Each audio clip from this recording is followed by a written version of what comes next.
Who killed Hannibal? I really didn't want to make this video so soon, but with the announcement of Multiversus' impending shutdown, I am left with no choice. I was rooting for this game, I really was.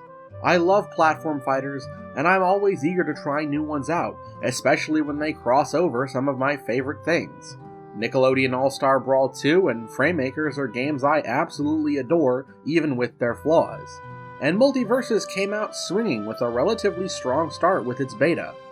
Though the roster I still maintain was pretty bad, the core gameplay itself had a lot of good ideas that I had hoped would be ironed out with the full release. I even have an unfinished script from before the channel even started, going over my thoughts on the game as a whole.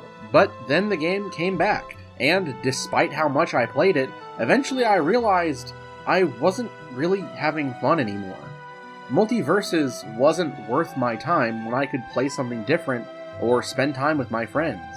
Logging in to complete dailies became a chore I dreaded each day, and no game should ever be that. They're supposed to be fun. So, with the game preparing to close its doors once and for all, it's time to ask ourselves, did Multiversus deserve its fate? You read the video title.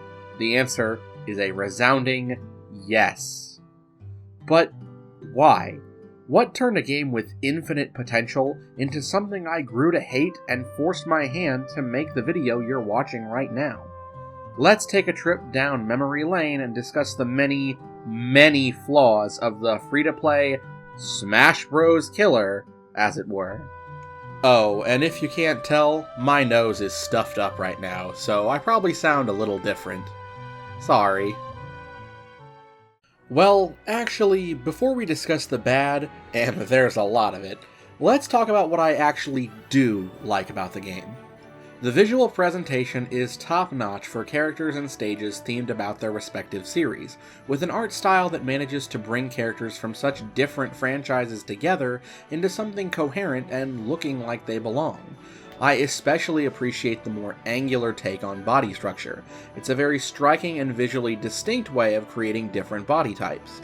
I'm an especially big fan of the game's take on my main, Jason, turning a character from a series of bloody, adult-only slasher films into a big, burly Scooby-Doo villain that fits very well with this cast of cartoony characters.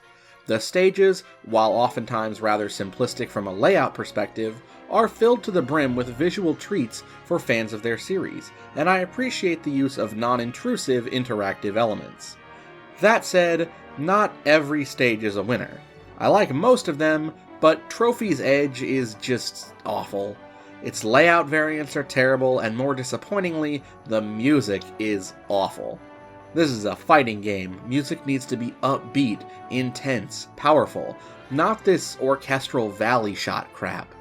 But speaking of the music, the tracks based on songs from the properties themselves are all pretty solid, with one exception. You're telling me you couldn't get to remix the Scooby-Doo Where Are You theme? One of the most iconic cartoon theme songs of all time? Oh well, at least the Teen Titans, Samurai Jack, and Powerpuff Girls stages more than make up for it. I have a lot to say later on the beta cast of characters, but the newcomers post-launch were, for the most part, all pretty well designed as far as platform fighters go. Jason, Beetlejuice, Raven, the Powerpuff Girls, and Agent Smith all feel like themselves and have intuitive movesets that I'm quite fond of. And while I'm not fond of her playstyle and think her series is way overrepresented, I do appreciate the devs' choice to introduce Marceline as a character for the fans. They picked the absolute wrong time to do it, but I digress. I'm happy for the people who wanted her. One final point of praise is that when the team had a good idea for a character-unique skin, they very frequently came out looking great. Samurai Batman, Cyberpunk Arya Stark, Witch Velma, Academy Raven, Uber Jason, and the Halloween crossover outfits, there were some genuinely awesome outfits to dress up your characters in, when you were willing to cough up some cash. That said, a lot of the unreleased leaked cosmetics are leagues better than some of the stuff we actually got. But, with that said, let's move on to the bad. Get comfortable, because there's a lot to talk about. Let's start with the original premise of the game. What made it different from Smash Bros? The hook that helps it stand out. In Multiversus' case, that was the decision to base the game around 2v2 team gameplay. For what it's worth, I don't think this decision was actually a bad one. It's the way that it was implemented that turned me off of this mode entirely. In Smash, competitive 2v2 is played with a very specific rule enabled: team attack on. This forces the players to think more carefully about positioning, what attacks you use, and where, because if you use them incorrectly, you'll end up dealing damage, or worse, KOing your ally. As a result, it shows a deeper level of mastery over the game when you have to pay attention not only to your own position, but that of your teammate, and to make lightning-fast decisions to capitalize on your teammates' attacks to combo with them. By stark contrast, every casual 2v2 match of Multiversus goes the same way. The second one fighter is knocked away to the other side of the stage or has to respawn, both team members go and 2v1 dogpile the other guy with their most effective and spammable attacks, because there will be literally nothing the enemy can do to escape if they get hit even once. It's degenerate, it's shameless, and it's not even fun when you're giving, not receiving. It's like kicking a puppy. Just sad and pathetic. But it's optimal, and if we gamers are known for one thing, it's taking the most optimal solution to problems in our games. Oh, and in the chaos of the 2v2 environment, you can easily end up messing up your allies' setups. Maybe Tom wants Jerry in a specific spot to ricochet tennis balls from, and if Gizmo's riding on your back and you get KO'd, so does he, and now they're up 2 points over you instead of 1. It's just bad game design in an attempt to be different for difference's sake. If Team Attack were enabled, an entirely new level of strategy and player expression would be opened up. I've heard people say, well, it wouldn't work because some characters' moves are designed to interact differently when they hit an opponent versus an ally. To that I say, exactly. They're already programmed to do just that. Just make it where those moves don't do damage. Even then, I really don't like the addition of these team-up abilities, because some of them are way too strong, and others are borderline useless or can mess up your combos. Better yet, just make team-up abilities static number increases. It's not as flashy, but it also decreases frustration. And while we're at it, let's talk about moveset design philosophy. I really don't care for Multiversus' take on it. While the moves are frequently fun callbacks to iconic scenes or abilities the characters use in their home series, those moves often are form over function. Most moves outside of jab come out so slow that they'll never hit unless an opponent walks straight at you, meaning that every combo in the game basically has to start with a jab, because again, it's the only optimal start, and then each move also has an insane amount of hit stun on it to make combos actually possible. It's like playing a really old arcade fighter, except the machine is also lagging. And that leads into the second issue with the game, the speed. The reason these attacks have these attributes is due to a massive reduction in speed from the beta. Now, I'm not going to say that the beta was perfect, it had a lot of its own problems, but the speed was absolutely not one of them. I want the platforming in my platform fighter to be snappy and responsive. The game went from being just that, almost too fast even, to feeling like every character is in an underwater level in a Mario game, and the combat, which was already very footsies based, into being an absolute slog. I'd be curious to see the newer characters in the beta environment. I imagine it'd be like the change from Brawl to Project M. That said, those characters were designed for the new environment, which is probably why they function much better than those who were clearly not. But for every moveset packed with references, there's a boring kit with only one or two standout features. Finn, Shaggy, Wonder Woman, Banana Guard. These characters' attacks frequently are very, very generic. I get that they're supposed to be beginner-friendly, but that's no excuse not to put in any effort to make them fun, unique, or interesting. And speaking of the roster, let's cover that, shall we? I'm sure you've all seen it by now, but my first ever video to get decent traction was my video entitled Multiversus Roster Sucks, so I rebuilt it. And I maintain my opinion from that point in time. Prior to relaunch, Multiversus roster did suck. Does it still suck? Well, yes and no. It's definitely gotten significantly better, but there's still a lot of picks I think that aren't great, and when in context with the release order, they really had an effect on the perception of the game. To anyone who said, "You'll get your character eventually," I'd like you to kindly go suck an egg. Let's take a good, hard look at the roster, one at a time, and examine whether or not they were a good choice. Starting with Bugs, who is an absolute no-brainer, the mascot of the company and one of the most iconic cartoon characters of all time, 100% warrants his spot here. Then there's Rain Dog, which by stark contrast, while I kept him on my initial roster rework out of some vague desire to let player first have their baby, I think he's by far the character who would be missed the least, even when he was a meta choice. I still basically never saw him in casual at all. And the fact that they expected people to pay for him? What a joke. I don't hate him or anything, he's cute and all that, but in a fighting game selling itself on being a crossover, he has no place here. Shaggy is not a pick I'm against on paper. In fact, Shaggy is one of my favorite fictional characters of all time. He's a comfort character for me. But this isn't Shaggy. This is a poorly veiled DBZ wannabe masquerading as Shaggy as a reference to a, at the time, 4-year-old meme, and 2 years after its surge of popularity. It was kinda cute when WB referenced it at the start of their animated Mortal Kombat film, but after that point, we all let it go. You could have easily gone with a moveset more representative of the character, or teamed him up with Scooby.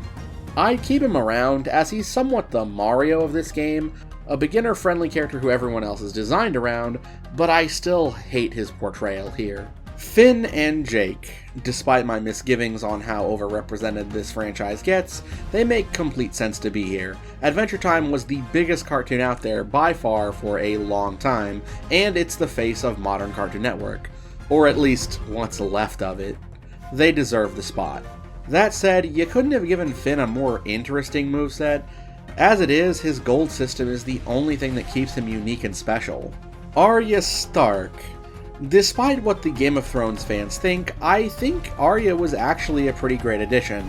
She's one of the most important characters to the plot, she has a unique gimmick built into her lore, and she was needed for the quintessential traditional swordy archetype. Yes, a lot of characters in her series use swords, but the face-stealing gimmick really was the cherry on top to make her the right choice. Steven. I think rep for Steven Universe is absolutely warranted, but I don't really think Steven was a great pick.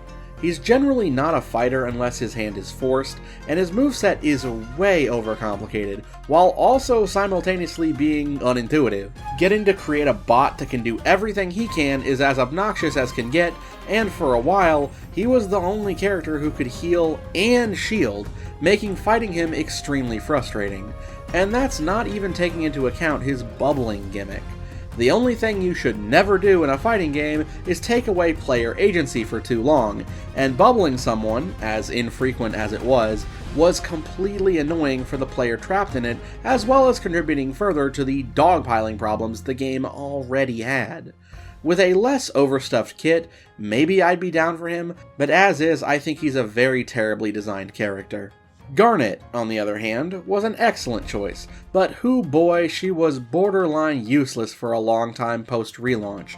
Already being a slower target with a big hurt box, the size increase combined with the slower gameplay made it feel like she was fighting an uphill battle every time I mained her in beta, but barely touch her nowadays. Though I really could stand for some more references in her moveset, she can transform her gauntlets into a lot of things, so she feels a little vanilla. Superman, Batman, and Wonder Woman are the 3 pillars of DC superheroes, and are also no-brainers. I may not be a huge fan of Wonder Woman's kit, especially considering how clearly biased the dev team were with keeping her meta, but there is absolutely no world where they shouldn't all be here. On the other hand, Harley Quinn, just to air it out, is one of my mains. She's also a character I really like. Hot take, I know.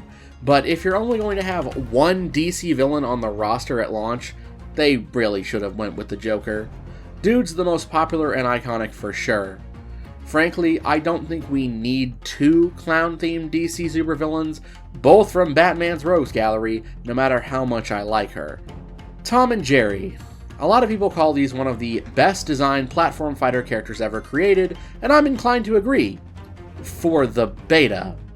In the slower-paced environment of Relaunch, they were changed from a brilliant fighter with high execution gameplay into being one of the most brain-dead, obnoxious characters to deal with basically everything they could do leading into a chain of up attacks that dealt ludicrous damage and were nigh inescapable. If there's one character that proves switching to the new style was a bad call, it's them. But their design is extremely well done when done right, and they are, like Bugs, one of the timeless classic characters basically everyone can love. They deserve to be here. The Iron Giant. While I initially appreciated the ambition of including a gigantic character in a Platfighter, I can definitely say that I'm now pretty sorely against his inclusion in a potential sequel. He was fine during the beta, definitely a high skill ceiling character with minimal rewards, but when the character's size was increased later on, he somehow became the exact opposite. It felt like every other patch he had some kind of easy to use broken nonsense, to a point they literally took him out of the game for multiple weeks. He is not worth the hassle of trying to balance, no matter how good the movie is, and I think people will be hesitant on giant characters from now on. Taz is a fine example of how to make a cool character idea done poorly. Nothing about Taz's core abilities are an issue that balancing can't fix. His tornado needed better ways to defend against it, his dust cloud attack needed some nerfs, but he did not need a tacked on gimmick like trying to use his attack to make the opponent into a roast chicken, just as none of the characters in the game need status ailments for an effective Platfighter character. I absolutely think the game needed more moves per character and to dump the status ailments and stuff entirely. This isn't a MOBA, it is a platform fighter. That said, he's a fine character if a bit bland of an actual character. Velma. If you wanted to include the status ailments and such, this is the one and only character who should rely on having that kind of gimmick. Having a Marvel 3 Phoenix Wright-esque moveset in a platform fighter is a fun idea, and Velma absolutely makes sense to be that character, though I do wish they went with more actual things she says instead of generic words like sass. We can tell she's sassy based on her personality, thank you very much. But Scooby-Doo is an iconic brand, and though it is weird to not have the titular character, I think Velma was an A+ addition that actually takes advantage of her cooldowns and status ailments in an intentional way instead of being tacked on for no real reason. LeBron. I've said it before and I'll say it again, it's really weird and parasocially to have real-life celebrities and treat them like characters, considering how prone they can be to falling into drama and out of public favor. But coming from just a moveset perspective, I don't even really know what to make of him. I think it's cool and unique that he has a different playstyle whether or not he has the ball. It's very fitting for a basketball-related moveset, but I am very heavily against having a character this spammy with projectiles in the game where there's barely any safe ways to deal with them. And unlike Tom and Jerry, he has lots of ways to get his projectiles back quickly. An all-around, weirdly designed character that doesn't really add anything to the game from my point of view. Rick is an absolute must-have. While the public perception of the series has gone down a lot in the last several years, it's still a very popular show, and Rick is by far one of the characters who works best in a crossover setting. And, like Velma, if there's a character who should have a complex moveset, it's Rick. On the other hand, Morty does not need to be here. I'm sorry, but the name of the show be damned, does anyone actually care about playing as Morty? His moveset is a poorly designed mishmash of tools Rick canonically uses and things the team literally made up. Seriously, Morty has never used grenades in any of the Rick and Morty that I've seen, and his entire kit is built around setting those up and things he used once and shouldn't even have access to. He's another character case of way too complicated for his own good, and it doesn't even make sense for him as a character. If the game wasn't marketed as 2v2 in the beta, no one would be asking for him. Gizmo is, in my opinion, one of the best designed platform fighter characters. His tools are simple on paper, but combine in a really intuitive but not overly complicated way, and from an iconicness standpoint, absolutely deserves a spot, even if he was added to promote the upcoming TV show. And his cute and cuddly exterior is appealing. It makes him the ideal for crossover interactions. Stripe. It pains me to say this, because Stripe is genuinely one of my favorite characters in the game, and like Gizmo, is really well designed, but the Gremlins franchise had long been dormant when he was added. The revival isn't particularly well received thus far, but the franchise absolutely is not big enough to warrant two characters this early into its life cycle. And between him and Gizmo, it's no question who's more iconic. Not to mention that, between the two, Gizmo's moveset has a much more intuitive and healthy design once they reined him in. Stripe should have come much later if they wanted him. Black Adam never should have been here, right off the bat. He's the most blatantly transparent example of, we forced the team to add this character because of brand synergy with his movie, which is out next week, kind of crap that I've ever seen, and combined with his blatantly overpowered kit that the team still hasn't properly reined in, Adam was a warning sign of things to come for poor balance choices and even poorer character choices.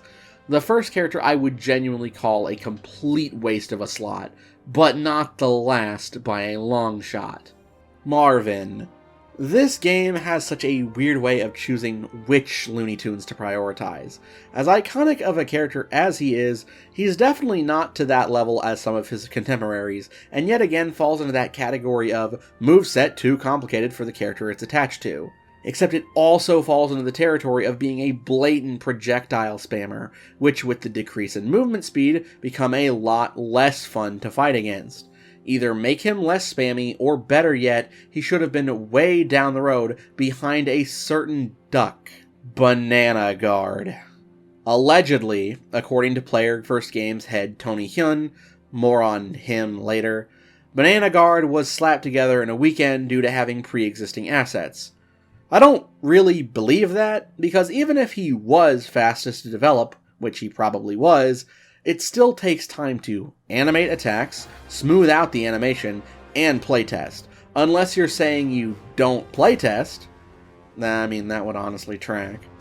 Either way, I think this dude hurt the game's reputation pretty heavily right out the gate.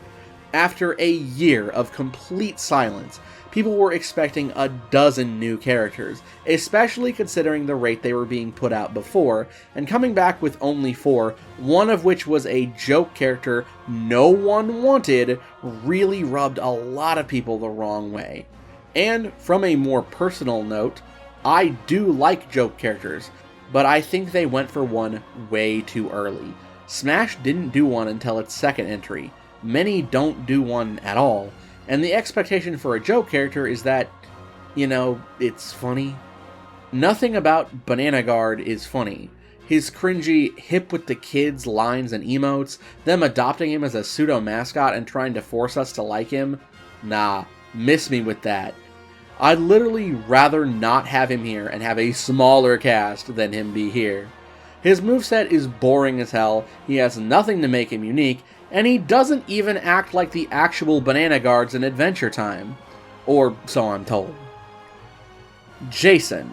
Thankfully, the game's other newcomers at launch were welcome additions, and none so much as Mr. Voorhees. Talk about a surprising inclusion, and I think he's one of my favorite platform fighter characters ever. For one, I love the way they adapted him. One Piece body type Jason is best Jason. His moveset feels perfectly crafted for a platform fighter, with references that feel absolutely right, but don't overcomplicate his design. It is a genuine shame that we will never see him in a plat fighter again, because he is designed flawlessly here. The Joker is another character who absolutely has to be here, though he came way too late in the lifespan. We basically know he was next in line for beta, but let's be real, it's the most iconic comic book villain maybe of all time. He should have been in since the very beginning. Better late than never, I suppose. Then there's Agent Smith. While it's definitely not who I would pick as the Matrix's first rep, I think Smith is an excellent choice, and a great compromise when you find out why he had to be the pick. Keanu won't work on a project without the Wachowskis being involved, and they definitely weren't involved here. As much as I would have loved to see Neo animated in this style, Smith's moveset proved interesting enough to warrant including over him, and licensing out Hugo Weaving's likeness was probably significantly cheaper in this day and age.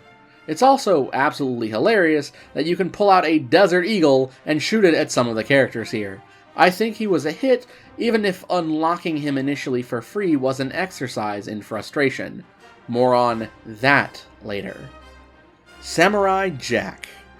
I think Jack was an excellent choice for this game, as one of Cartoon Network's most iconic action cartoons, a traditionally iconic fighting game archetype, and as a representative as a criminally underrepresented era.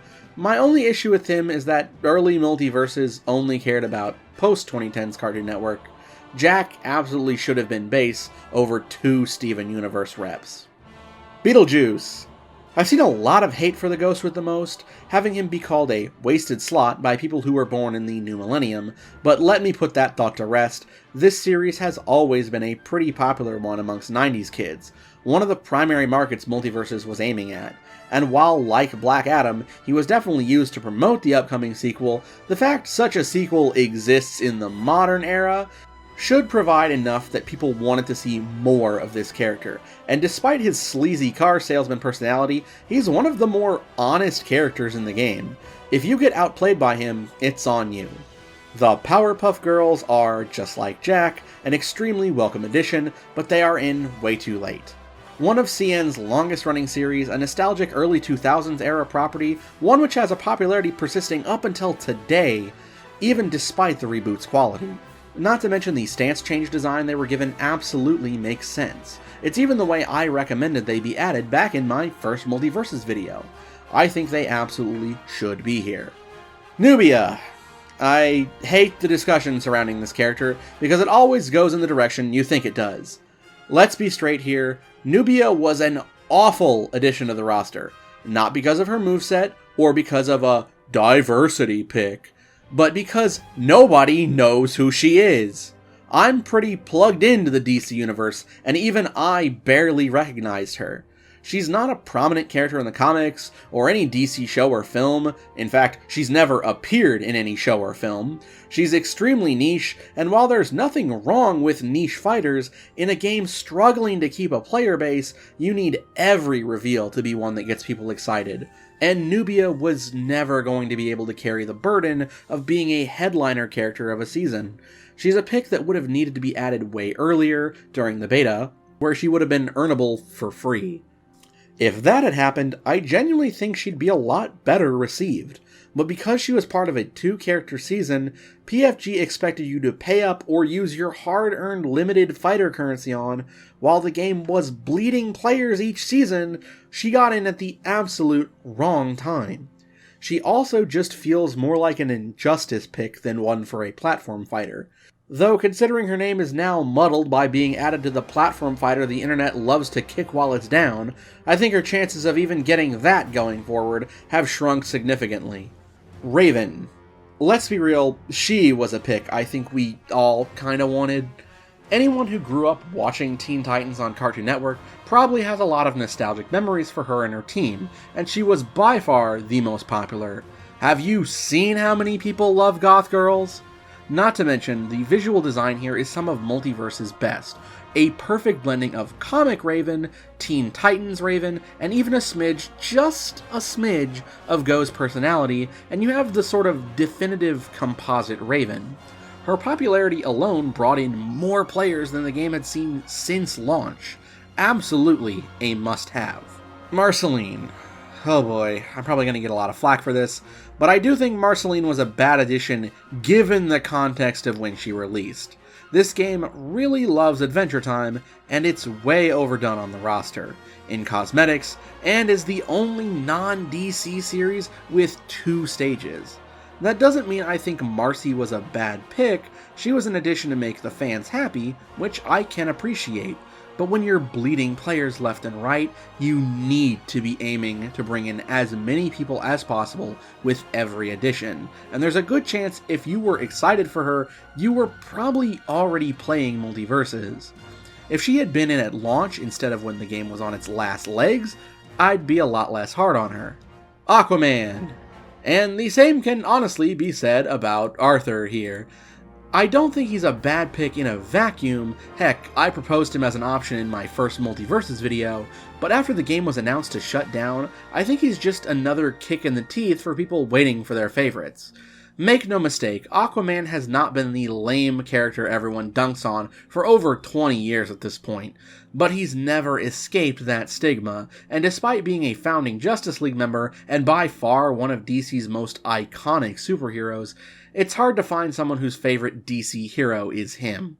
Flash and Green Lantern are both much more popular. It's another case of wrong time to add. If he was added, say, alongside Powerpuff Girls, no one would be upset. And finally, that brings us to Lola Bunny. Another pick I'm conflicted about. On the one hand, I think she makes perfect sense here, especially as a rep for Space Jam. Frankly, if she was in without LeBron back during the beta, no one would bat an eye. But when you're out the door, that's the time to be pleasing the fans, and at this point, Daffy is the only character the entire fanbase agrees needs to be here. And considering that at least a few of her abilities are recycled from LeBron, it's hard not to be a little disappointed that this is the last character we're getting. A lot of people have been crying Gooner bait at this point, and I actually don't think they're too far off the mark. When you look at the most popular characters in the game by skin number, Harley and Raven absolutely pop up a lot, but I don't think that's 100% the reason. She was probably much easier to work with, considering they likely started with Bug's model when making her. And they reused LeBron moveset pieces. The trend here towards the end absolutely is should have been here ages ago, which leads to the game's roster perception going out on a bit of a whimper, which, considering the potential options that just WB itself had to work with, says a lot. Before we move on, I'm just gonna openly discuss some leaked content. We know that they had plans up until Season 10, and a number of characters had information in the files. Daffy Duck was almost assuredly the next season's headliner, and I'd hazard a guess that Ruby Rose wasn't far behind. She had a universe tag in the game, known leakers have been saying she's been worked on for a while, not to mention Cosmetic's basically ready to go. Despite Rooster Teeth being sold off by WB, I bet she was negotiated for long beforehand. And honestly, these two hurt a lot. Daffy is Bug's second banana, the Luigi to his Mario. If anyone should be in a WB crossover other than Bugs, it's him. And despite my lack of interest in her home series, Ruby's weapon and her powers are absolutely perfect for a platform fighter. Not to mention her visual design is really striking when used in a medium with a budget. As far as I'm aware, there's never been a scythe wielder in a plat fighter, so knowing we were this close really stings. It also stings for the Wicked Witch, who has been in the files since beta and is prominently featured in the tie-in comic. Hers is the only universe that never got to see Rep in the actual game that was featured in the comic, and it was blatantly obvious she was intended to be a fighter early on. Last up for characters who likely were coming at some point, despite having been removed from the files during beta, Gandalf's files were re-added and updated multiple times during the course of the full release, so it's likely he was coming at some point as well. On top of that, multiple series had early stages in the game's files, including Harry Potter, who according to Papagenos was supposed to get a fighter during beta to coincide with Hogwarts Legacy's release. Primal, which basically had its art assets done, Over the Garden Wall, Mad Max, Courage the Cowardly Dog, and even Barbie all had in-progress stages. So why did the game end up like this, with so much left on the cutting room floor? To be honest, nailing down one definitive answer is difficult, and I think the answer is honestly a combination of factors. So let's go one at a time. The gameplay.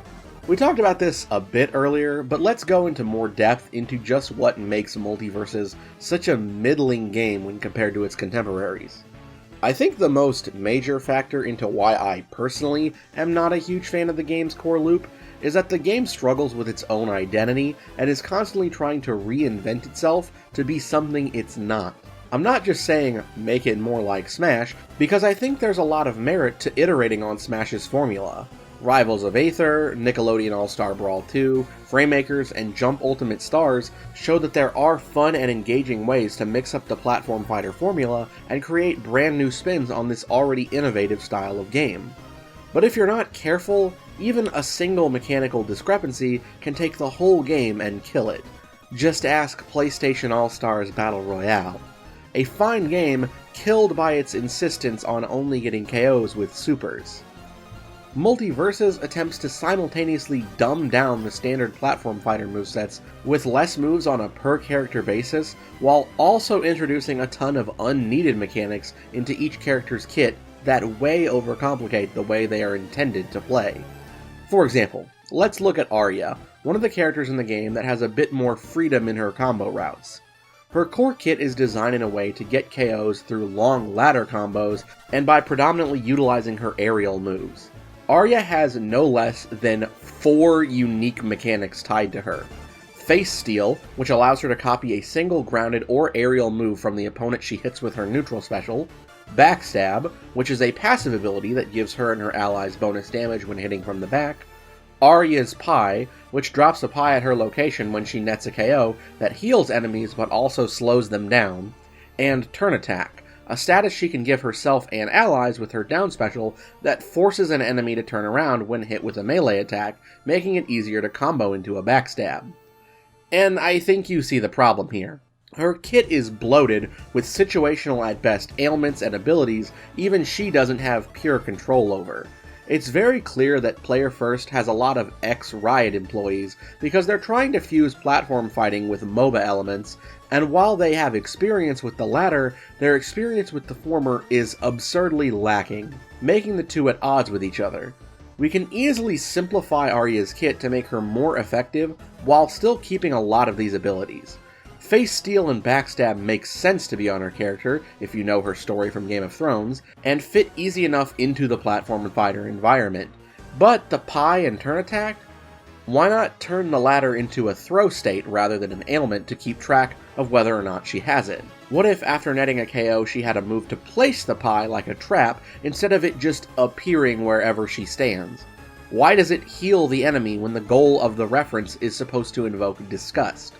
Or better yet, just axe it entirely because when enemies are slower, it can actually make Arya's timing off on her combo ability, an active detriment to her player's expression. Yes, a good player can adapt to this issue, but platform fighters are supposed to be accessible and simple, and this is where the game fundamentally fails the test. It's designed for the niche hardcore competitive community. Like other live service titles such as Overwatch have painstakingly taught us, you cannot cater games to a competitive community and still want them to be accessible to a casual audience. It just does not work. You need to find a balance or pick one or the other. Frankly, I think that the much larger casual audience needs to be the priority. As much as I personally adore Nickelodeon All-Star Brawl 2, both as a casual and competitive game, it's very clear it was built with the competitive community in mind first and foremost. That's part of its identity, and the game suffered commercially for it. That's not the only reason it suffered, but chasing the melee crowd will only get you so far. Multiversus decided it was going to half-ass both communities, and in doing so, pleased neither. When they ended up adding shields, a desperately needed mechanic in my opinion, they half-assed them too, and forgot that the reason why attack, shield, grab triangle works is because it's a rock, paper, scissors situation, with each beating one other. They had the rock, then they upgraded their half piece of paper, the dodge, into a full piece, but they left the scissors at home. Yes, some characters could grab, but an overwhelming majority's best option against shields, that don't reduce in size by the way, is to use a niche attack that has a reused animation and didn't even have a unique sound effect when it was first added, shield break attacks, which have a very obtuse input. It just doesn't work well in practice. I've been saying since day one that the game needs more defensive tools, but at this point I have to ask, why even bother? They didn't understand what their community wanted, and once again chose an option that pleases nobody. And yet, that's not the only way the gameplay fumbles the bag and fails to understand the appeal of the platform fighter. The movement sucks in this game.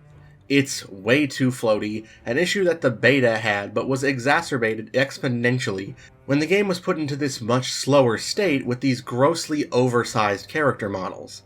Some characters in these games should be floaty.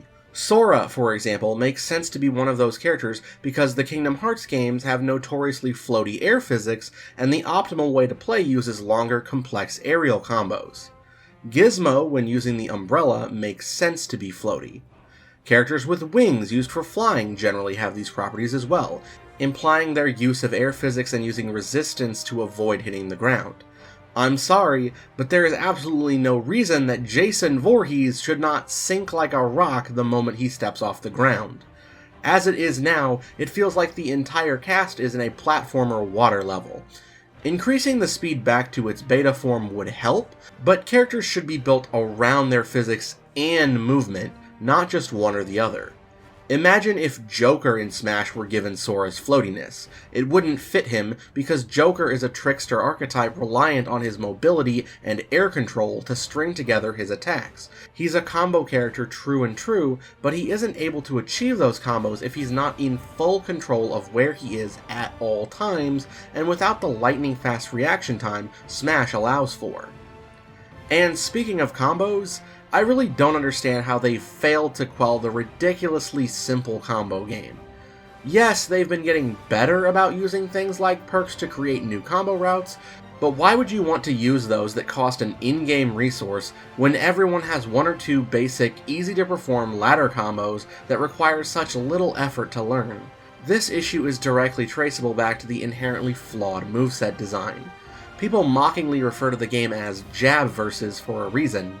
Every combo basically starts off the jab because that's most characters' only option, which is fast enough and deals enough hit stun but no knockback to begin a combo.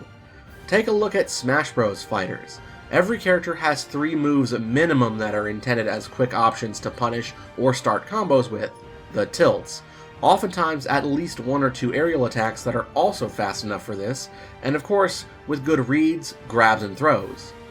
But by eliminating both tilts and grabs, combined with the massive speed reduction from the beta, where I already thought most moves were way too slow as is, it led to this frankly pathetic combo environment. In Smash and even most traditional fighting games, combos are much more freeform by virtue of having lots of options to start your combos. Here, you're lucky if your character has another combo starting option. And on top of that, combo extensions need to be built into the character, not reliant on something you may not have if you don't have the in-game currency to buy it. Yes, many fighters' optimal playstyles are locked behind an in-game grind, which is just so dumb. All perks should be free to all players for all characters when unlocked if you insist on having a perk system. Not only does this incentivize experimenting with your characters to give them new alternative playstyles, but it incentivizes changing up that playstyle more frequently for better player retention. Simply by changing some perks into built-in mechanics for the fighter and adding about 2 more fast options per character, as well as universal grabs and throws, you'd make the gameplay a lot more complex and rewarding for your players, instead of relying on tacked-on status ailments and effects to give the illusion of depth to the characters. Now, that's not to say every character is an egregious sinner in this aspect.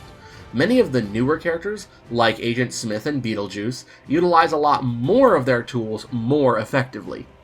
And there's a pretty clear pair of reasons why.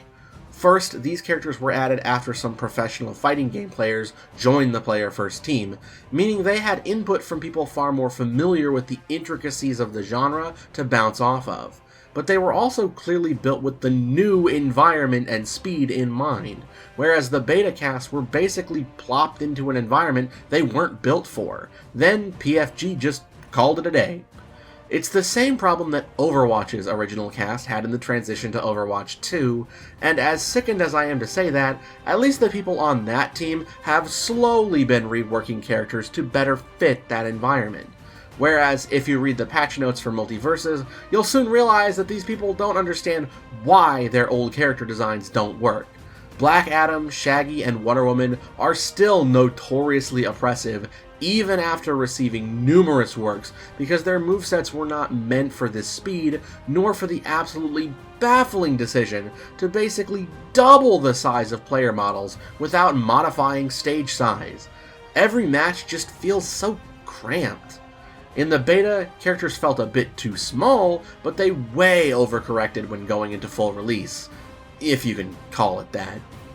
Yes, one of the biggest reasons that the gameplay feels so much worse is due to Player First choosing to rebuild the game's guts from the ground up in Unreal 5. They claim this was a necessary step for game stability in the future, but I highly disagree. The game ran very well in its beta state after a few patches, and somehow, the game's matchmaking is even worse post-launch than it was in its beta state. In beta, I get maybe one unexpected error per 100 or so games after they ironed out the kinks. Now, at least once per session, I'm kicked from a match. The match stays stuck on the loading screen, won't load at all, or I'll be able to connect, but my teammate won't.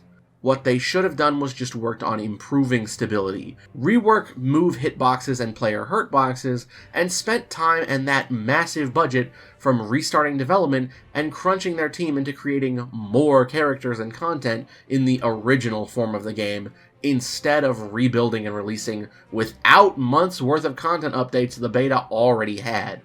But no, even despite an entire spectrum of gameplay and stability problems, the most pressing problem that turned so many away from Multiversus had to do with the monetization. I know there's going to be that one guy in the comments saying, well, they have to make money somehow, and to that I say, close your mouth and open your ears. I am sick to death of people defending scummy monetization tactics.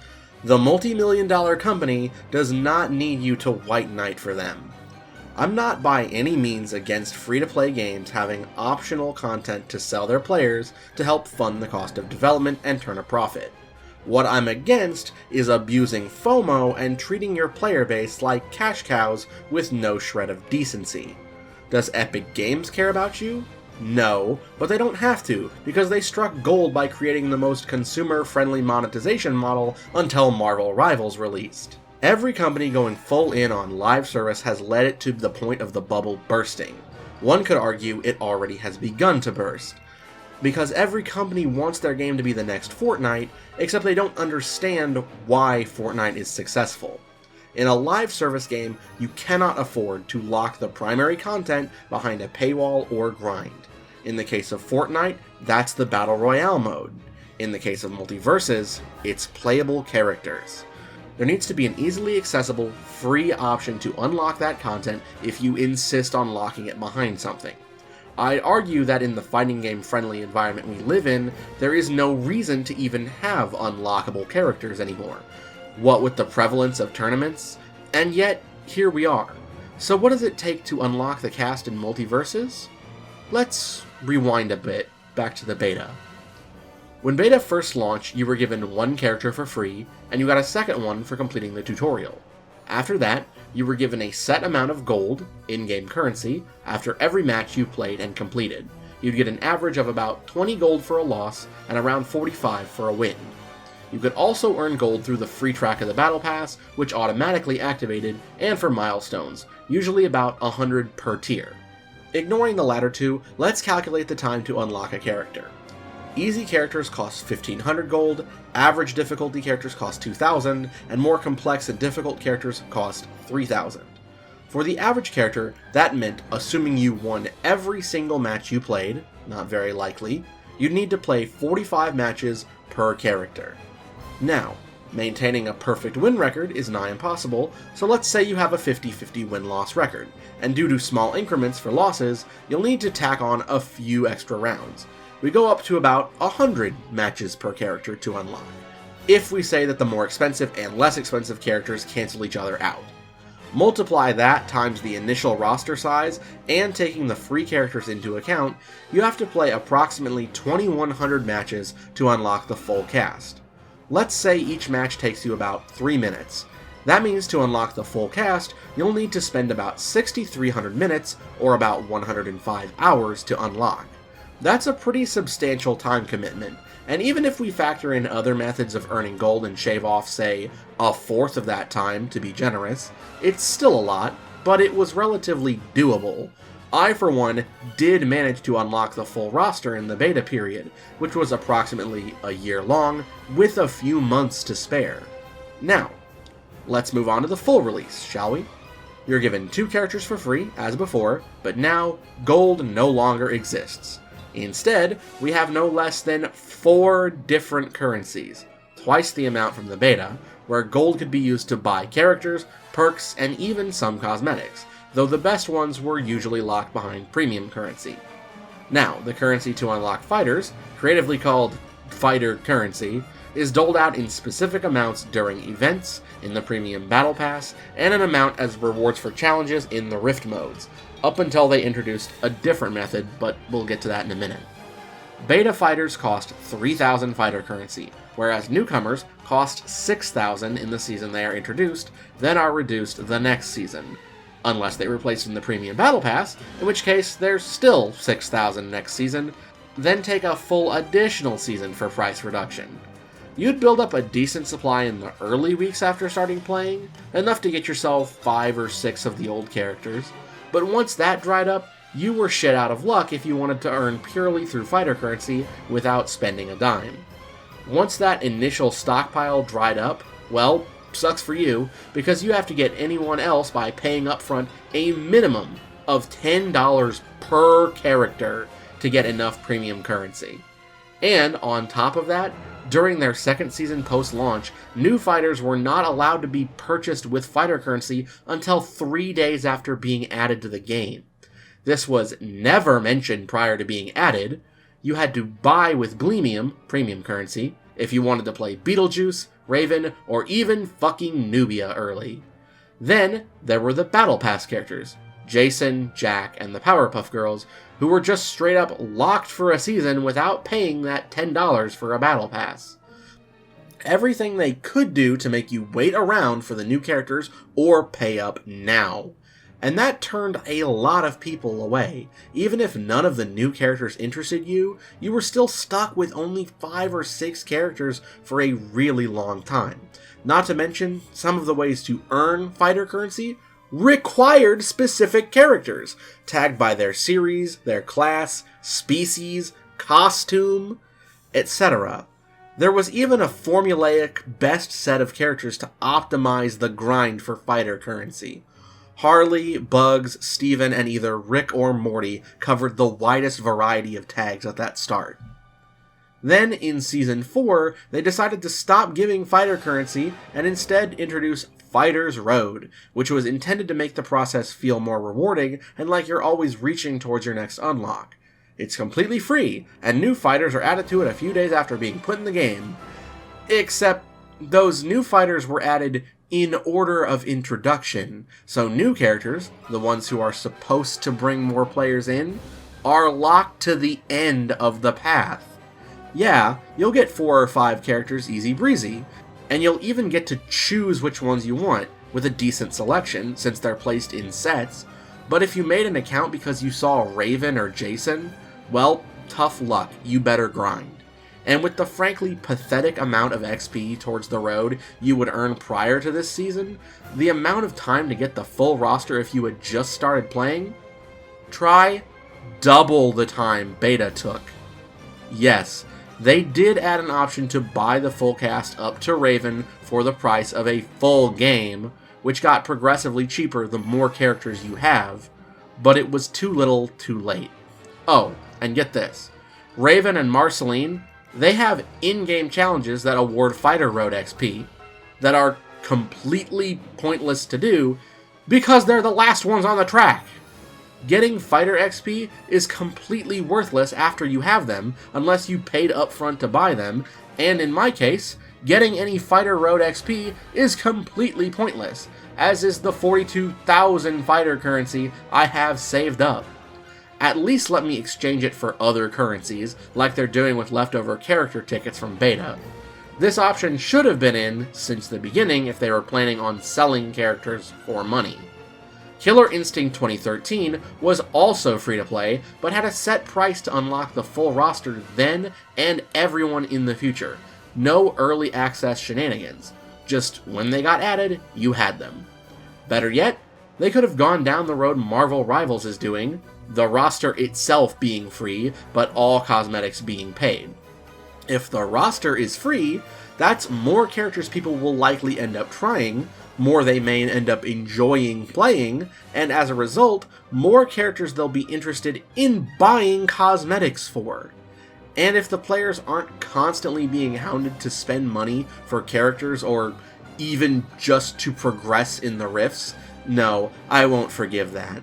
They're a lot more likely to spend on the optional cosmetics, but you have to treat the players with respect and have a fun core game on top of that. And speaking of cosmetics, they were all over the place in quality. You had a lot of costumes that were genuinely great looks, calling back to obscure and iconic outfits the characters wore alike, and even an impressive lineup of original looks for characters to tie in with their admittedly limited narrative. Cyberpunk Arya Stark, Iron Giant if he was a metalhead music lover, Velma decked out in a witch Halloween costume, Beetlejuice in an ugly Christmas sweater with a sandworm popping out of the front. But for every good cosmetic, there's a dozen lazy recolors or characters in themed outfits. Some of them don't even look that bad, but then you have the Powerpuff Girls wearing cheap Batman party masks, or DC villains wearing Jason's mask, or characters wearing Beetlejuice's colors with green hair. Who boy, Steven looking like that is omega off-putting. For every cool-looking themed one, like Dia de los Muertos, Gizmo, and Stripe, there were plenty others that in that set that just looked cheap. It's blatantly clear they were creating lazy skins due to a deficit of money, and that later turned into repurposing the already cheap-looking Rift mode assets to add more stages for no other reason than having more stages with new layouts, which is frankly a damn shame, because if there's one thing I loved about this game, it's the stages in this art style, filled with cameos and references to their source material lovingly crafted. Looking at the Powerpuff Girls stage compared to the castle and piano stages, they don't even look like they belong in the same game. They're so soulless and ugly. That's the word I think describes post-launch Multiversus the best. Soulless. For a game with this much premise and potential for such a fun and unique lineup of characters, with stages and skins that were crafted with care for each series represented, having the characters truly interact with each other during fights, to have fallen so far. What went wrong? Well, according to some people behind the scenes, it's Tony. Head of Player First, the man who was so transparent with his team, the community treated him so fondly, but it turns out that the man behind the curtain was allegedly quite the control freak. Lots of former devs have been saying he was insistent on giving final say over every tiny detail, every character choice to prioritize, insistent that they needed to update to a new engine after selling the company to Warner Bros., with a clause in his contract in which he could stay on and have an unquestioned authority over basically every call with the game, and could not be fired. While I can't personally verify any of this information, it's out there if you want to find it. Lots of ex-developers have come out and said that working for this company was a nightmare, and considering how much praise I saw Jeff Kaplan, Overwatch's head dev, receive, even though he also clearly had no idea what he was doing with their success, it wouldn't be surprised at all if this was the case. Whether Tony truly grew a big head and was as awful as we allegedly heard, we'll likely never know. But at the very minimum, we can say that Player First has awful management, and considering the Riot alumni, this doesn't surprise me in the slightest.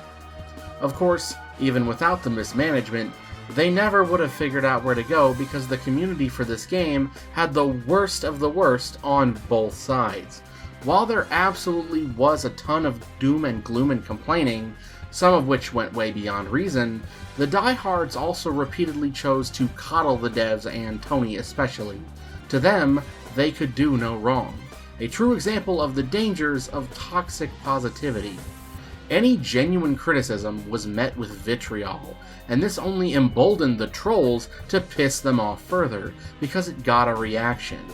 Let this be a lesson. If you love a game, truly love it, don't be afraid to call it out and its devs when they mess up. Do it respectfully, but make it clear that you won't support these poor decisions. Do your part to push them to be better for everyone's sake, because no one has to lose when the experience is improved for us all.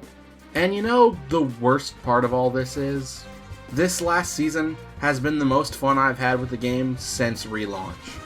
The game is genuinely getting better. As bad as I think the timing on Aquaman and Lola being added is, I can't help but say they are fun additions to the roster and are pretty well designed, even if Lola took my advice on speedy attacks way too seriously. Can we nerf her just a bit, please? But I won't mince words here. The team is getting a lot better at balancing the cast outside of the top tiers, even in this environment. Additional movement options have made the game a significantly more fun game to just move around in, even if it is still way too floaty for its own good, and jabs are still the only combo starter for most of the cast. The monetization is gone, and the grind to earn most of the free cosmetics is unobtrusive, especially considering the game is a lot more fun to play. I'm not a huge fan of the roguelike Rift loot crates, but they're infinitely better than just making you pay for great skins. That said, drop rate for the good rewards should be increased every time you open chests. You should not be forced to play on an unfun and horribly unbalanced difficulty in order to have the best chance to get the one reward everyone looks for. The fact people have had to play literally hundreds of pointless bot matches for them is pretty ridiculous. That's not the right way to keep player retention. So, what truly ended up doing Multiversus in? It's not exactly one factor, but a myriad of them. Complete mismanagement by higher-ups, blatant corporate greed after relaunch, the absolutely bonkers decision to change the core gameplay that over 100,000 people were actively playing during the beta, a refusal to listen to its player base that was constantly dwindling, and choosing the wrong audience to strive to please. If they had come in swinging and actually bothered to take the feedback from Season 1, no characters locked behind a battle pass, a mass reduction to the insane grind, and then dropped a massive gameplay overhaul in Season 3 that made it more like how it plays now, with the roster being free or even just $40 for the entire lineup forever, I think they could have pulled this ship around. Raven alone brought in the highest amount of players since relaunch due to her popularity. This might have been avoided. But as with so many live service games before it, and like so many arrogant game developers likewise, they had every opportunity to make the right choices and chose to treat their fans this poorly. And look where it got them. I saw the signs. I knew they had a foot in the grave the moment they started charging for unadvertised early access. What a waste of a brilliant idea, and a great name as well. I know it won't happen, but man, if I had the skills, I'd love to give this idea the Super Smash Flash 2 treatment. Create the platfighter I always wanted from this concept. Get a team together, make a more competent love letter to these series and this concept, because don't ever expect David Zaslav's Circus of Shame, otherwise known as Warner Bros., to ever do this again. The name is tainted, and with as cut-happy as he is with anything he so chooses, this is the end for this kind of title from WB. And honestly, I think it's hurt the concept of platfighters too.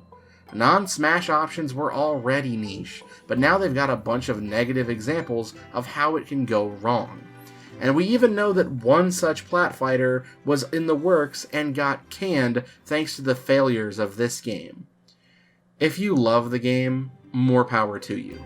I see the vision, and with the right hands learning from what this final season did right, I could see a bright future for this game, but I don't expect the SaveMultiversus movement to work.